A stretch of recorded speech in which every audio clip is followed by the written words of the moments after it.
a conversation with someone a couple of days ago about time management. Now, I don't know about you, but during the last 18 months, when things have not been exactly normal and I haven't been out and about as much, I've had a lot more time just to be in my office. And because of that, I've not really been under pressure to meet a lot of deadlines. I've been doing, fewer client projects than I normally would. And I kind of noticed that the work that I've been doing is expanded to fill the working day. And so in recent months, when things have started to get going again, and we're now doing much more work with clients, I'm out and about a bit more and so on, I have actually had to start thinking about how I manage my time again. I've had to get a little bit more productive and a little bit sharper.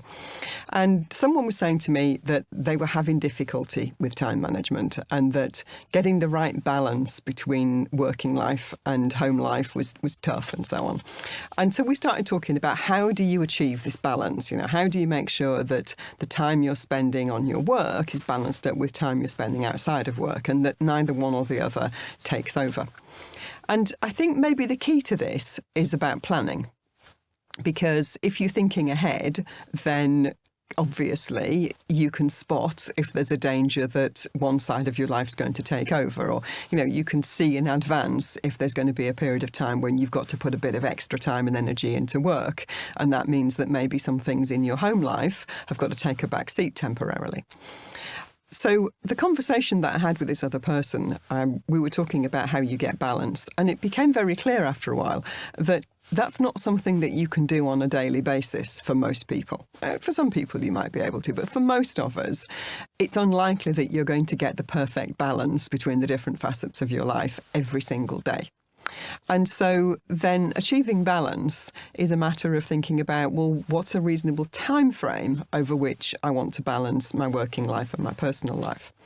For some people, it might be a week.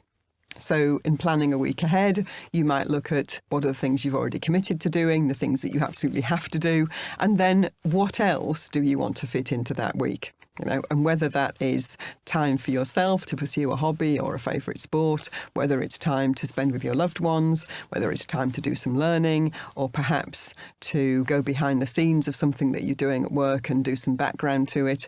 What else do you want to fit into your week? Only by doing that planning can you then say to yourself, OK, have I got a suitable balance? Am I going to get to the end of that week and feel as though I've spent too much time at work, or that I've spent too much time with my family at the expense of perhaps some of my work projects? Now, for some people, a week's not long enough. For some people, you might need to look at a whole month in order to feel that you've achieved balance. I did once have a client who did interim work, and she said that the way she balanced her life was to look at the whole year. And so she would take an interim contract for 6 months, work really hard, be away from home a lot, do a lot of late nights, a lot of travelling, and really give the job everything she had for 6 months. And then she'd not take a contract for the next 6 months, and she would spend a lot of time at home. She would spend time with the family. She'd work on her own skills and have her well-being time, and then she'd be ready to go again. Now, for most of us, that would feel quite extreme, but it worked for her.